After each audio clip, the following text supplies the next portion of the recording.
Oi, tudo bem? Esse é o BTC Money, seu programa de finanças pessoais, economia e investimentos da BTC. Meu nome é Gustavo Habib, eu sou instrutor de negociação e comunicação, e no episódio de hoje falaremos sobre riscos e diversificação em renda variável, né? Quais são os problemas que podem acontecer dentro das empresas que você investe. A gente vai focar bastante aqui em renda variável, falando sobre ações, empresas, né? Eventualmente a gente vai falar sobre algum exemplo específico ou não, e se a gente falar, você já sabe que, obviamente, não é nenhuma recomendação, nenhuma desrecomendação de investimentos, e você deve trabalhar, de preferência, com um profissional dedicado à sua carteira para montar uma carteira que seja adequada ao seu perfil, né?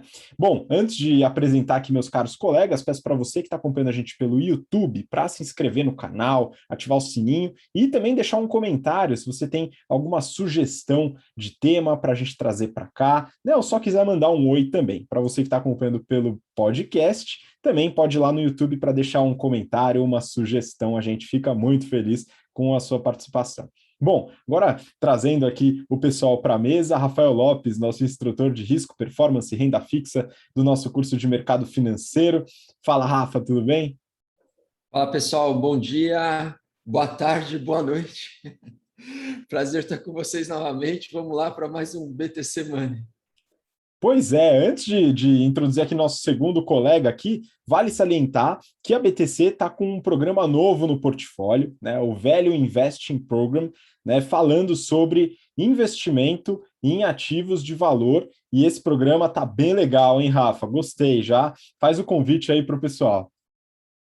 É isso aí, a gente vai começar a primeira turma do curso de Value Invest em janeiro e muito interesse, muita gente buscando, né? Obviamente é um tema que desperta o interesse porque todo mundo quer saber maneiras de ganhar um pouquinho mais de dinheiro e como o Value Invest é uma estratégia, uma filosofia já muito comprovada, por nomes, né, exemplos que a gente tem como Warren Buffett, enfim, entre outros, é algo que todo mundo quer entender um pouquinho melhor. Então, a gente trouxe esse novo programa, esse novo curso, e a gente está bem contente e bem animado com o início dessa primeira turma. Pois é, vai ser muito, muito bom. Se você tiver interesse, já sabe, lá no nosso site btcompany.com.br ou no link na descrição deste vídeo ou do podcast. E com a gente também, Marco Barros, instrutor de investimentos do nosso curso de business, né? Que já é um curso aí, já tem uma década aí de história, né? Já é um pouquinho mais velho. E Marquinho está aqui com a gente para ajudar também nesse tema muito importante. Fala, Marquinho.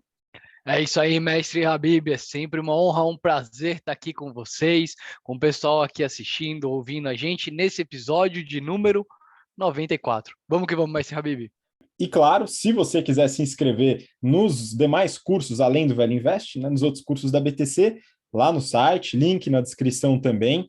Lembrando que todos os cursos, né, incluindo o Velho Invest, aí, que será lançado em janeiro, contemplam a didática já consolidada da BTC, com o NPS de 88, que é o NPS mais alto do mercado educacional brasileiro. Então, confira lá. E agora vamos para o conteúdo, hein, pessoal? Vamos lá falar um pouquinho sobre esse tema de riscos e diversificação em renda variável. Rafa, é o seguinte, a gente já falou em episódios anteriores, né, sobre a importância das estratégias de diversificação de carteira, né, então a importância de você se expor a diferentes classes de ativos, principalmente, né, e também a diversificação dentro de uma classe de ativo, né, e agora a gente vai falar um pouquinho desse tema, né, falando sobre renda variável. Então, Rafa, por que é importante discutir sobre essa diversificação específica e não, por exemplo, sei lá, eu gosto de uma empresa, eu gosto da BTC, né? Então eu vou colocar todo o meu capital na BTC e aí eu certamente vou ter altos ganhos no futuro. Qual que é o problema que a gente encontra nesse tipo de concentração? Vamos lá. Primeiro, só abrindo um parênteses aqui, para quem não entende exatamente o que significa o termo renda variável, investir em renda variável é investir em qualquer ativo financeiro que te produz ou gera uma renda para você que é variável, que é bastante incerta, você não consegue prever ela com muita exatidão. E o melhor exemplo de um ativo que tem essa característica é a ação de uma empresa, certo? Porque a ação de uma empresa ela te remunera com o dividendo, que está atrelado à geração de lucro futuro daquela empresa que você não tem, a princípio, assim, a menor ideia, ou mesmo que tenha uma ideia, você não consegue afirmar com 100% de probabilidade que aquela ação ou aquela empresa vai gerar X milhões ou Y milhões de lucro, perfeito? Então, o termo renda variável é aplicado às ações. A gente está falando aqui das ações das empresas. Bom, quando a gente fala das ações das empresas, para que você consiga entender um pouquinho melhor, né, a probabilidade daquela empresa, então, gerar, a empresa que você está avaliando, gerar mais ou menos lucro, você precisa ter informações, certo? Bom, essas informações, se for uma empresa de capital aberto, são divulgadas trimestralmente para o mercado, tem uma série de regras. Se for uma empresa de capital fechado e você quiser fazer um investimento, é um pouquinho mais complicado. Vamos focar um pouco mais nas empresas de capital aberto. Bom, o fato é que tem N inúmeras variáveis que acabam interferindo nesse resultado. Perfeito? E por mais que você conheça muito bem o setor, muito bem a empresa, você está sujeito a cometer alguns erros e, obviamente, o próprio cenário macro, uma série de variáveis exógenas que você realmente não tem como controlar, elas acabam impactando também o resultado das empresas, a taxa de juros, por exemplo, a inflação, e que são coisas que você não tem como antever. Bom, como é que a gente faz, então, para conseguir compor um portfólio de tal maneira a conseguir se proteger de todo esse monte de coisa que você não consegue saber como vai se realizar?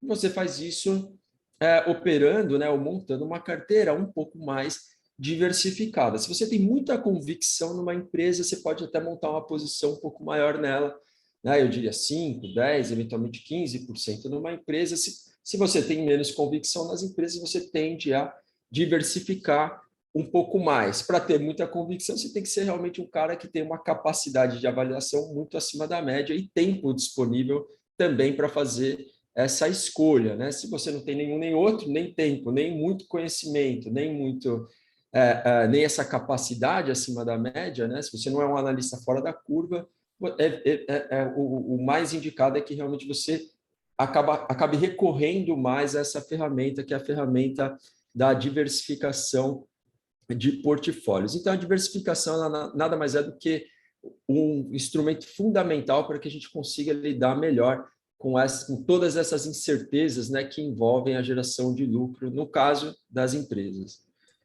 Pô, muito bom. E aí, Marquinhos, é o seguinte, pensando aqui, né, falando sobre riscos, né? Então, que tipo de risco a gente pode imaginar, seja para a empresa ou para o setor, né? O que você poderia pontuar que são riscos que a gente deve se atentar na hora de montar essa carteira de renda variável? Excelente, mas Habib, eu sempre gosto de montar uma carteira olhando efetivamente para as empresas em si que a gente tá buscando, e analisando todos aqueles dados, né, Rafa, que a gente vê em relação a lucro passado. Eu normalmente gosto de entender a empresa a fundo antes de efetivamente investir.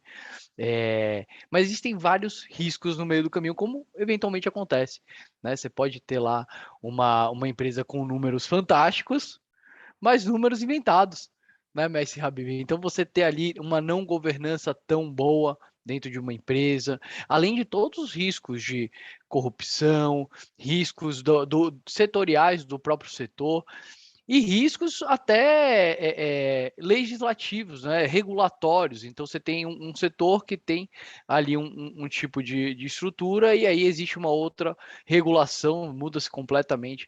Eu já vi isso acontecendo algumas vezes no mercado, mais especificamente lá em 2012, quando mudaram, Mestre Habib, toda a regulação de transmissão de energia, travaram o preço, e aí você via pessoas que tinham lá, Rafa, 90% do portfólio em empresas de transmissão de energia. E olha que eles eram diversificados, viu? O pessoal tinha lá, sei lá, 7 empresas, mas tudo, Rafa, do mesmo setor, né? E aí o que aconteceu? Veio uma canetada e aí todas as 7 empresas do pessoal caiu 50%. Então, é importante que a gente diversifique não só, né, em relação ao número de empresas, mas olhando também esses possíveis riscos setoriais, né? Afinal, a ideia de uma diversificação é que, na média, você consiga se proteger daqueles riscos específicos, seja de falcatrua da empresa, né, que você está virando sócio, risco de corrupção e até risco efetivamente setorial. Ou, Mestre Habib, se a gente também não é especialista nesse setor, não quer olhar empresa por empresa, existe sempre a ideia de seguir o índice, né? Que eu pessoalmente tenho utilizado hoje em dia, então eu escolho uma metodologia de um índice e compro ali um ETF, algum fundo que siga aquela metodologia. O importante, né, e aí fechando a sua pergunta sobre risco, tem um monte de risco que pode acontecer e é praticamente impossível saber, inclusive, quais são esses riscos, né? Então é por isso que a diversificação ela é tão importante. Poxa, muito bom, né? Eu vou tentar sumarizar aqui um pouco do que eu entendi, que vocês comentaram, também adicionar algumas coisinhas aqui para entender alguns riscos possíveis, né? Um primeiro que dá para mapear, acredito, é o próprio risco financeiro da empresa, né? Que é realmente de conseguir lidar com as suas finanças e pagar as suas dívidas. Então, há empresas com estratégias de crescimento acelerado, que não tem lucro, por exemplo, tipo, não pode investir nessa empresa? Não pode, você só saiba que ela tem talvez um risco maior. Você tem empresas, por exemplo, a gente comentou sobre o WeWork no último BTC Journal, né, que passou por uma série de problemas, nunca deu lucro, prejuízo enorme, né, recentemente teve uma receita de 1,2 bi e um prejuízo de quase 3 bi, né? Então, saiba gastar dinheiro dessa forma, que maravilha, agora conseguiu fazer seu IPO através de uma SPAC. O que é SPAC? Falamos já no BT Semana, então volta lá, você que não acompanhou, né? Que a gente fala sobre SPAC, um modelo diferente aí de investimento dentro do mercado de renda variável. E é possível que a empresa não consiga arcar com suas dívidas, né? E venha a recuperação judicial, como no caso aqui no Brasil, né? Ou até quebrar, né? Sumir, isso pode acontecer também. Então, esse é um risco que a gente deve se atentar, né? O que acontece, então? Não deixar necessariamente todo a sua rica poupança aí dentro de um ativo que tem esse risco, ou só ativos que têm esse risco. Só invisto em empresas de alto crescimento. Você está considerando um alto risco aí dentro do seu portfólio.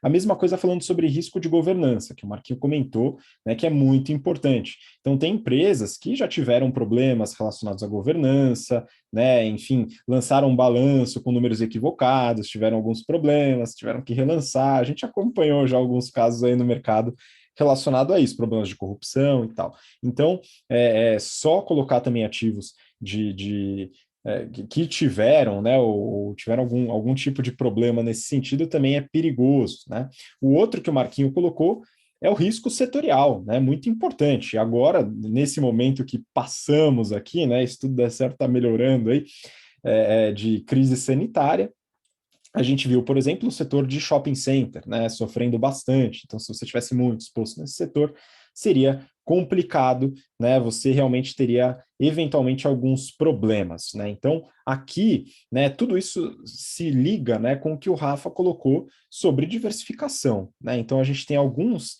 critérios que a gente pode usar para diversificar, né?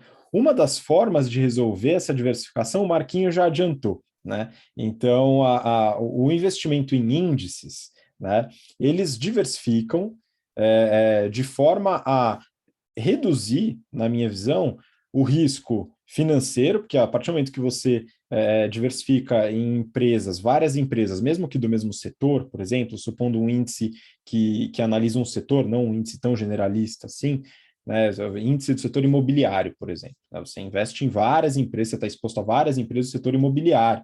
Né? Nem todas vão ter problema de governança, esperamos, né, pessoal? Porque se todas tiverem aí, o problema é muito maior do que a gente pensa, né? Mas você reduz um pouco esse tipo de risco, porém, você ainda está dentro do risco do mercado específico, né, do setor imobiliário nesse exemplo específico, tá? Então, é uma ferramenta. Eu queria voltar a bola para o Rafa aqui para tentar entender algumas outras ferramentas. O que mais que a gente pode fazer para diversificar nosso portfólio, dado que você falou da importância, e tanto o Marquinho quanto eu certamente concordamos e entendemos a importância, que outras ferramentas, Rafa, a gente pode utilizar para, enfim, principalmente quem não tem tanto tempo assim, né, para poder melhorar um pouco a robustez do portfólio, né, e ter maior diversificação. O caminho realmente mais óbvio é sempre fazer o investimento em índices, que é o que vocês colocaram. Então, colocar no ETF de Bovespa, BOVA11, colocar no ETF de Small Caps, Small 11, colocar no ETF de empresas boas pagadoras de dividendos, do Divo 11, uma série de ETFs aqui no Brasil. A gente também consegue aumentar essa diversificação fazendo alocação em renda variável estrangeira, no exterior. Então, lá você também consegue, e aí, quando você vai para o mercado americano, meu Deus do céu, né? Aqui no Brasil a gente tem até um número razoável de opções, lá você se perde, né? Você não consegue nem imaginar o universo de ETFs que existe lá fora. E aí, isso é fundamental, por quê? Porque além dessas diversificações que a gente estava falando, né, diversificar o risco específico da empresa, diversificar setor, a gente consegue diversificar geografia também. Quando eu faço uma alocação nos Estados Unidos, na Europa, na China, em empresas japonesas, ou às vezes até índices ETFs que replicam emergentes lá fora. Então tem muita possibilidade. É claro que é tanta coisa que você tem que ter algum tipo de disciplina, uma estratégia mais clara para na hora de montar a sua carteira. Não dá para sair comprando tudo também, tudo e mais um pouco, mas dá para a gente dá para a gente se valer, né? Utilizar esses veículos de diversificação no exterior também para construir uma carteira que pode ser em moeda forte, alguma coisa assim, e trazer essa diversificação adicional. Acho que um outro ponto importante é o seguinte: em termos de diversificação, a alternativa a comprar o índice é você, obviamente, montar sua própria carteira com um bom número de ativos. Quantos ativos a gente precisaria para ter um nível de diversificação semelhante ao do índice? Não são tantas assim. Se você montar uma carteira com 20 a 30 ações, mais ou menos, você já consegue ter um bom efeito de diversificação de ativos, né? E qual seria a diferença? Bom, no caso brasileiro, como a gente consegue vender, né, até agora, pela legislação, vender até R$ 20.000 por mês sem pagar imposto, às vezes você tem vantagens construindo uma carteira própria versus comprando um ETF, porque o ETF de renda variável no Brasil não goza dessa isenção de imposto, né, tributária.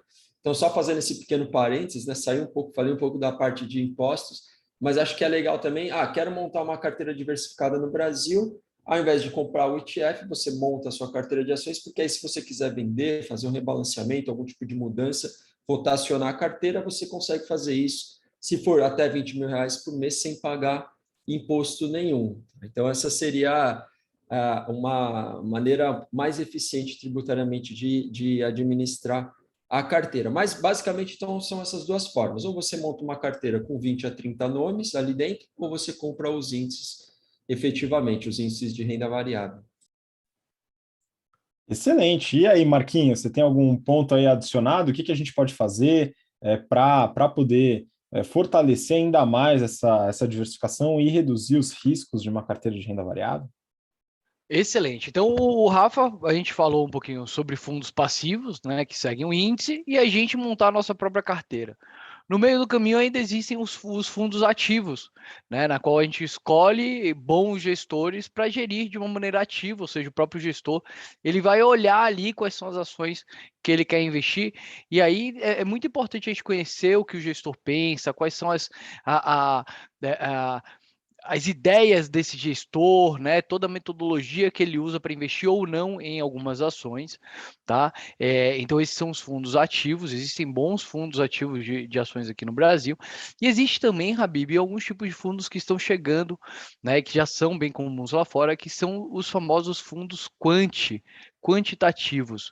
Qual que é a ideia de um fundo quantitativo? Ele é ativo, né, também, ou seja, escolhe-se quais ações que o fundo vai investir, só que em vez da gente ter um gestor ali olhando os números e decidindo, toda essa decisão é feita com números. Então, roda-se maquininhas que vão acompanhando o lucro, né, ao longo do tempo, acompanha os dividendos ao longo do tempo, compara essas empresas com outros setores e aí a própria máquina, o próprio algoritmo decide ali se compra ou não compra, né? Eu gosto bastante, eu tenho olhado com bastante interesse esses fundos quant. Primeiro porque você tira um pouco da decisão humana, né, e vai realmente para números. Então ele seria meio como um fundo passivo, só que é um fundo passivo ativo, né, que muda ali a cada momento baseada nessa metodologia. São duas formas aí que a gente tem também de diversificar em ações e aí de uma maneira um pouco mais ativa, mestre Habib. Muito bom. Eu tenho só uma pequena adição de uma coisa que eu particularmente gosto bastante, que é o rebalanceamento de carteira, né? Estratégia de rebalanceamento. Então, muitas vezes, né? A gente estava comentando sobre isso antes de começar o episódio, né?